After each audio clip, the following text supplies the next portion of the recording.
court of King Aerys II Targaryen returned to King's Landing in 268 AC from their extended stay at Casterly Rock, and governance resumed as before, as did the king slip back into his old habits, which were becoming even more erratic. It was plain for all to see that the once strong friendship between Aerys and his hand, Tywin Lannister, one that had once held so much promise for the future of Westeros, was fraying more and more each turn of the moon. Where previously Aerys had supported and sided with Tywin Lannister on most matters of substance that would impact the kingdom, now the two men began to disagree on even the most trivial of matters. During a trade war between the free city of Myr and Tyrosh on one hand, and Volantis on the other, Lord Tywin advocated a policy of neutrality. King Aerys saw more advantage in providing gold and arms to the volunteers, directly involving the Seven Kingdoms in the war. When Tywin adjudicated yet another in a long-running border dispute between House Blackwood and House Bracken in favour of the Blackwoods, Aerys overruled him and gave the disputed mill to Lord Bracken. Over his hands and Master of Coin's strenuous objections, the king doubled the port fees at King's Landing and Old Town, and tripled them at Lannisport, and the realm's other ports and harbours as well. Never since Aegon's conquest have port fees in Westeros been this high, affecting not just the poorest of merchants, but even the richer and well-off, going so far as to damage the incomes of several lords. Soon after, a delegation of small lords and rich merchants came to the Iron Throne to complain. However, Aerys instead blamed the Hand for the policy, saying Lord Tywin shits gold, but of late he has been constipated and had to find some other way to fill our coffers, whereupon his grace restored the port fees and tariffs to their previous levels, earning much acclaim for himself and leaving Tywin cursed by many merchants throughout the land. However, it would not be for many years until after Robert's Rebellion much of the truth of this matter came to light. The growing rift between the king and the king's hand was also apparent in matters of appointments. Whereas previously Aerys had always heeded Tywin's counsel when bestowing offices, honours and inheritances, often as Tywin would recommend, but after 270 AC he began to disregard the men put forward by Tywin in favour of men of his own choosing. Many Westermen found themselves dismissed from the king's service for no better cause than the suspicion they might be handsmen. In their places, King Aerys appointed his own favourites, but the king's favour had become a chancy thing, his mistrust easy to awaken. Even the Hand's own kin were not exempt from the royal displeasure. When Lord Tywin wished to name his brother Sir Tywin Lannister as the Red Keep's Master-at-Arms, King Aerys gave the post to Sir Willem Darry instead, just to spite Tywin.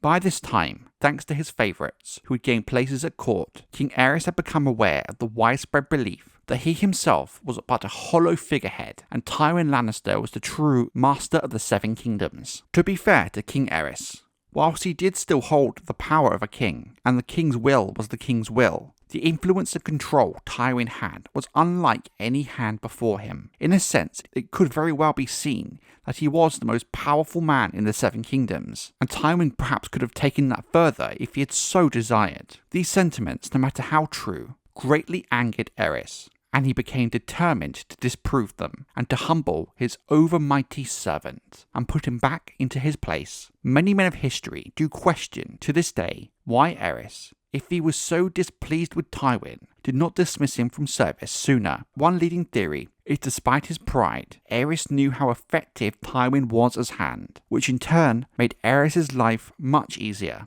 At the great anniversary tourney of 272 AC, held to commemorate Aerys' 10th year upon the Iron Throne, Joanna Lannister brought her 6-year-old twins, Jaime and Cersei, from Casterly Rock to present before the court. The king, very much in his cups, asked if giving suck to them had ruined her breasts, which were so high and proud. The question greatly amused Lord Tywin's rivals, who were always pleased to see the Hand slighted or made mock. But Lady Joanna was humiliated. Tywin Lannister, after this, attempted to return his chain of office the next morning, but the king refused to accept his resignation. Like discussed prior, Aerys could of course have dismissed Tywin Lannister at any time and named his own man as Hand of the King, but instead, for whatever reason, the king chose to keep his boyhood friend close by, labouring on his behalf. even as he began to undermine him in ways both great and small. Slights and jibes became ever more numerous. Courtiers hoping for advancement soon learnt that the quickest way to catch the king's eye was by making mock of his solemn, humourless hand. Yet,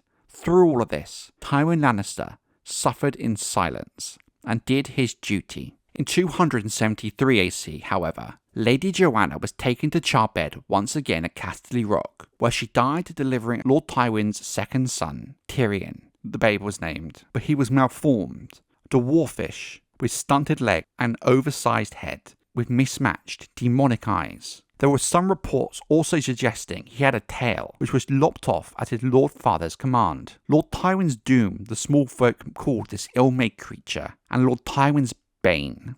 Upon hearing of the birth, King Aerys infamously said, "The gods cannot abide such arrogance." They had plucked a fair flower from his hand and giving him a monster in her place to teach him some humility at last. It was not long before reports of the king's remarks reached Lord Tywin as he grieved at Casterly Rock. Thereafter, no shred of old affection between the two men endured. Never a man to make a show of his emotions, Lord Tywin continued on as Hand of the King, dealing with daily tediums of the Seven Kingdoms, while the king grew ever more erratic, violent and suspicious. Aerys began to surround himself with informants, paying handsome rewards to men of dubious repute for whispers, lies and tales of treason, real or imagined.